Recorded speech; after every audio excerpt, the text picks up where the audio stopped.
I want to dig in a little more specifically to the recount issue that's going on. I told you at the beginning of the show that we have recount being asked for, Jill Stein raising millions of dollars, Hillary Clinton campaign saying they are supportive of the recounts in Wisconsin. We also are talking about Pennsylvania, where the deadline is today, and Michigan, where the deadline is on Wednesday. Pre-recount, okay, the recount in Wisconsin is not set to start until the end of the week. This is unbelievable. Pre-recount, 3 Wisconsin precincts have already revised their vote totals in Outagamie County. I want to be super precise here to communicate to you what's going on. Donald Trump's official victory in Wisconsin was 27,257 votes. Based on these precinct revisions, that lead has dropped to 22,525 votes. You might say, oh, okay, that's a little under 5,000 votes. What's the big deal?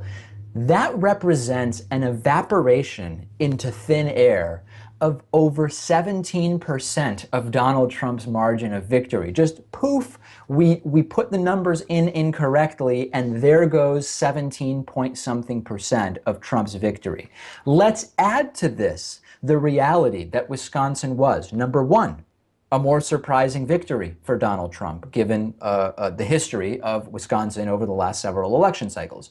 Number two, Wisconsin was one of the states in which the exit polls differed from the reported vote counts by more than the margin of error. Also, by the way, in Donald Trump's favor, Wisconsin saw Trump losing in the exit polls by 3.9%, winning in the official results by 0.9%, meaning that there was a nearly 5-point swing, a 4.8-point swing from the exit polls to the reported results. I've been talking about this for weeks. Every time I talk about it, a lot of people ask me, why aren't corporate media outlets talking about this? Well, they have no incentive to talk about this whatsoever.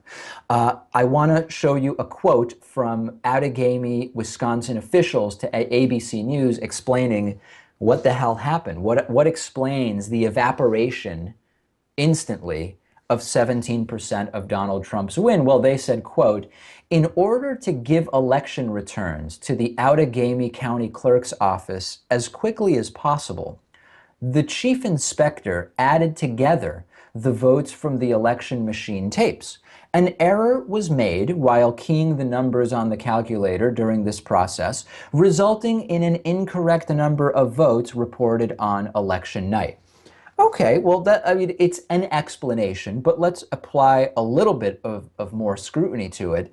What they're saying is it's a coincidence that in all 3 precincts where there were errors, the errors exclusively favored Donald Trump. 3 separate precincts, just an accident, an innocent keying error, and it was an error that in all 3 cases went in Donald Trump's favor.